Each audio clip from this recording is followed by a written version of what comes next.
Bienvenue sur Africa 24 pour cette nouvelle édition du Non-Stop Info. Voici les titres de l'actualité. Ce ne sont que les résultats provisoires, mais la tendance sera très difficile à renverser puisque l'ancien maréchal Abdel Fattah el-Sisi a obtenu plus de 90% des voix à l'élection présidentielle égyptienne. Une victoire déjà célébrée par ses partisans dans les rues du Caire. L'État guinéen a signé un accord avec deux groupes miniers quant à l'exploitation du gisement de fer de Simandou, une exploitation qui pourrait permettre au pays des retombées économiques très importantes. Et les faux carnets de santé présentent un vrai risque sanitaire. Ils sont en circulation notamment à Libreville, la capitale gabonaise. Les autorités mettent tout en œuvre pour mettre un terme à ce trafic très dangereux. Les Égyptiens n'ont pas attendu l'annonce des résultats définitifs pour se précipiter dans les rues. La place Tahrir est en liesse depuis ce mercredi, date à laquelle les résultats provisoires de l'élection présidentielle ont été annoncés et ils donnent l'ex-maréchal Abdel Fattah el-Sisi vainqueur avec plus de 90% des voix. Une victoire qui n'a surpris personne. Kessie Baby Martel. 93,3% des voix, c'est la dernière estimation du score obtenu par Abdel Fattah el-Sisi selon des sources judiciaires. Sans grande surprise, l'ancien ministre de la Défense remporte l'élection présidentielle égyptienne.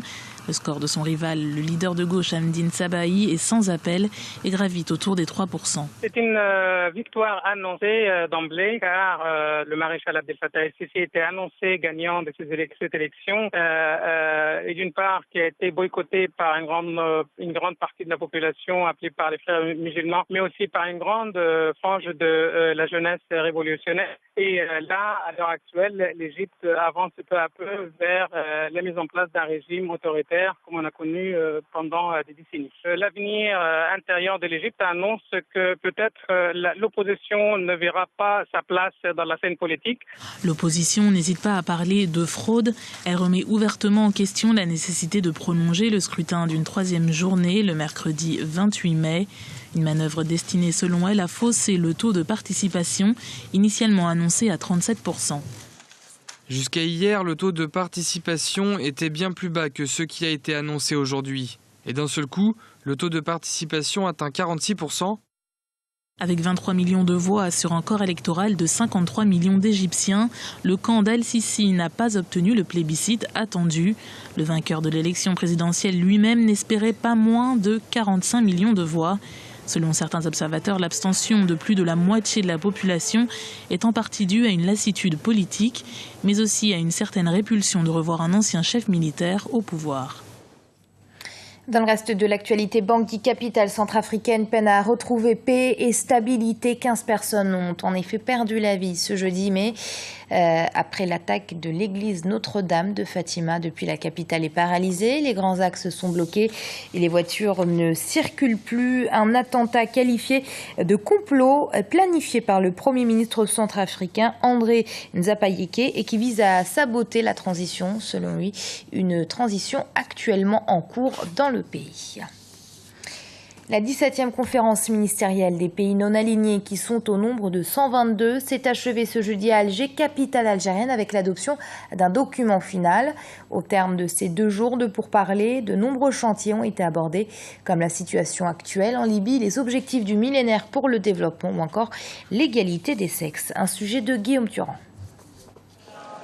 La présidente de la Commission de l'Union africaine, Nkosazana Dlamini-Zuma, a clôturé ce jeudi les travaux de la 17e conférence ministérielle des pays non alignés qui se tenait à Alger les 28 et 29 mai. Dans son allocution finale, Nkosazana Dlamini-Zuma est revenue sur la nécessité de mieux exploiter la croissance observée par les pays en développement. Nous observons des changements dans les pouvoirs économiques et dans les centres de croissance. Les efforts mis en œuvre pour sortir les gens de la pauvreté et pour lutter contre la maladie. Il faut faire davantage, notamment en termes d'éducation pour nos enfants et surtout pour nos filles. La marche pour l'égalité entre les sexes doit continuer dans la mesure où aucune de nos sociétés n'a encore atteint son plein potentiel. La présidente de la commission de l'UA a également insisté sur l'urgence d'une résolution des conflits qui minent la planète, ainsi que sur sa volonté de redoubler d'efforts pour réaliser les objectifs du millénaire. Bien qu'il y ait des progrès dans la résolution des conflits dans le monde, notre monde reste dangereux et militarisé. Le trafic humain, le crime international et le terrorisme nous affectent tous. L'inachèvement des OMD montre que les inégalités entre régions, entre pays, la faim ou le chômage doivent rester des priorités de nos agendas. Le prochain sommet du mouvement des non-alignés doit se tenir à Caracas, capitale du Venezuela, en 2015. Le Maroc et plus précisément l'université d'Ifrane accueillera les 9 et 10 juin le premier sommet international des villes intelligentes en Afrique du Nord. L'objectif de cette initiative étant de contribuer au développement social et économique de la région en proposant des idées adaptées au contexte géopolitique de l'Afrique du Nord. À l'ordre du jour, la mobilité, la gestion des ressources, les infrastructures, l'insertion numérique ou encore le développement durable, des facteurs nécessaires à l'impulsion d'une ville intelligente. En Guinée, l'exploitation du gisement de fer de Simandou sur le bon chemin. Le 26 mai, l'État guinéen et ses deux partenaires, les groupes miniers Rio Tinto et Chinalco, ont trouvé un accord concernant l'exploitation de ce gisement de 2 milliards de tonnes de fer. Un projet qui nécessite un très lourd investissement, mais qui surtout sera très rentable pour le pays. L'exploitation de Simandou pourrait en effet rapporter jusqu'à 30 milliards de dollars d'investissement direct étranger. Ibra Khadindiaï. 20 milliards de dollars d'investissement pour le fer de la Guinée. Le gouvernement guinéen et ses partenaires Rio Tinto et Chinalco ont finalement signé le contrat cadre de 13,5 milliards de dollars pour le développement des blocs 3 et 4 du gigantesque gisement ferreux de Simandou. Rio Tinto, qui détient 46% dans la mine de Simandou, souhaiterait commencer la production au plus tard en 2018. Des retombées économiques non négligeables sont attendues pour la Guinée. Très grande chance pour la Guinée, puisque si on en croit le cadre d'investissement, on pourrait estimer entre 20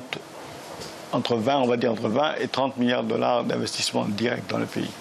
Donc ça, c'est une manne extraordinaire. Maintenant, tout le problème, c'est la capacité de la Guinée d'absorber au maximum cette manne financière. Donc en faire profiter essentiellement les entreprises guinéennes.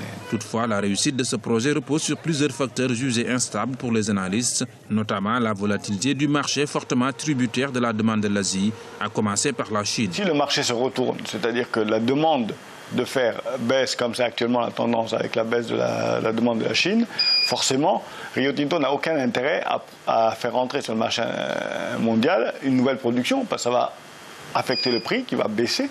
Et donc elle va baisser autant ses revenus et augmenter d'autant ses charges. Donc elle ne le fera pas. Donc le risque, c'est que si le marché ne s'y prête pas, que quelque part Rio Tinto gèle la production guinéenne. Dans les rues de Conakry, même si cette nouvelle est saluée par la population, la prudence est de mise. Signer un accord, il s'agit aussi de mettre en œuvre l'application des conventions qui sont dans l'accord. Donc si l'État guinéen se bat et que les partenaires aussi se battent pour qu'on puisse appliquer l'accord comme ça a été décidé, je pense que c'est une bonne chose. Mais les derniers mots reviennent à l'Assemblée nationale qui doit ratifier. Il faudrait que l'Assemblée nationale ratifie. Je suis sûr qu'on a des cas à l'Assemblée qui pourront bien voir l'accord et qui seront dit si l'accord est bon pour les pays. La production annuelle de Simandou est estimée à 100 millions de tonnes de minerais. Son exploitation nécessite la construction d'un chemin de fer de 650 km d'un coût estimé à 7 milliards de dollars. Rappelons que la Guinée est l'un des pays les plus riches en minerais de fer et de bauxite, dont elle est le 5e producteur mondial avec plus de la moitié des réserves de la planète. Au Gabon, le ministère de la Santé et de l'Hygiène publique en guerre contre les faux carnets de santé qui circulent actuellement dans la capitale, Libreville. Des carnets déjà tamponnés qui permettent donc à leurs détenteurs de ne pas faire les vaccins obligatoires. Un risque sanitaire pris très au sérieux par les autorités du pays et qui s'attelle désormais à arrêter les faussaires. Reportage de Douglas Toutoum, notre correspondant au Gabon. Depuis quelques semaines déjà, de vrais faux carnets de vaccination sont en circulation à Libreville. Une situation qui pose le problème du contrôle sanitaire au Gabon. À l'aéroport de Libreville, les services compétents ont déjà saisi plusieurs carnets litigieux. Tout ce qui est faux carnet, au niveau de l'aéroport, à ce qui me concerne, sont dorénavant gelés et bloqués et mis en quarantaine. L'Organisation mondiale de la santé impose aux voyageurs du monde entier d'être à jour en matière de vaccination afin de prévenir d'éventuelles infections. Mais pour plusieurs raisons au Gabon, certains voyageurs n'appliquent pas cette mesure et s'exposent à de nombreuses pathologies. Si vous êtes malade, vous n'auriez plus la force, la vitalité de faire quoi que ce soit.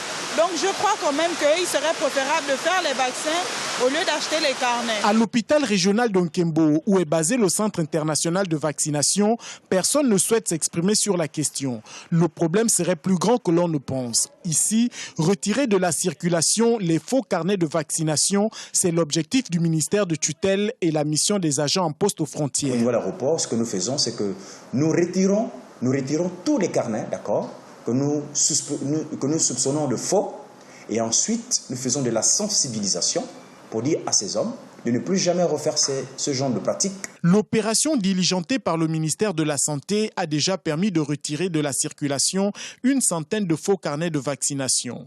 Précisons que l'aéroport Léomba de Libreville est à ce jour un des postes aux frontières les plus actifs dans la lutte contre ce trafic. C'est la fin de ce journal. Il a été préparé par l'ensemble de la rédaction. Merci de nous avoir suivis.